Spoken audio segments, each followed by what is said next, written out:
You know what's always fascinated me? The way banks talk about their history.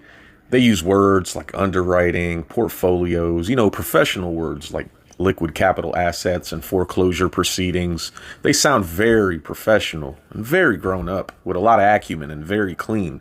What they're actually describing is they used to accept people as collateral for loans. And when the borrower couldn't pay, the bank took ownership of those people. And that's not a metaphor, folks. That's not an exaggeration in any type of way. This is what the ledgers say.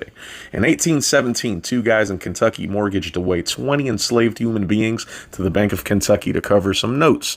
2 years later, when they couldn't make the payments, another creditor grabbed one person to settle his debt.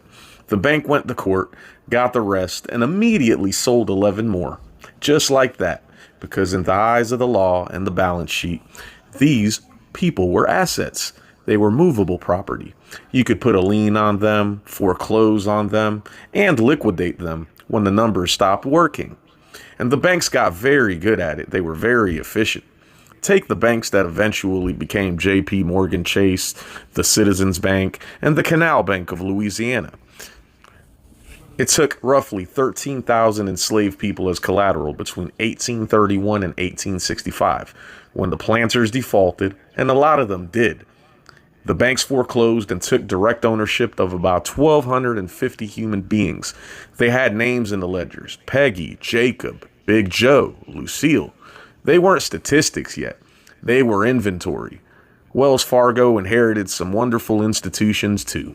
The Georgia Railroad and Banking Company bought and owned at least 162 enslaved people to build their tracks, and their contractors bought over 400 more. The Bank of Charleston, it specialized in enslaved-backed lending and took possession of at least 529 people when the loans went bad. So as you can see, there's a lot of stuff that's hidden.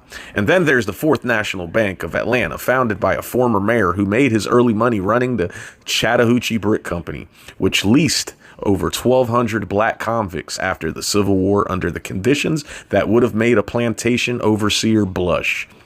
Even the fancy private banks got their hands dirty. Brown Brothers, now Brown Brothers Harriman, were up to their silk hats in the cotton trade. They advanced millions to Southern planters and took land, equipment, and enslaved labor as collateral. After the Panic of 1837 wiped out a bunch of planters, Brown Brothers foreclosed on at least 13 plantations and took direct ownership of 100 or more people, including 346 on 3 estates in Louisiana. They didn't just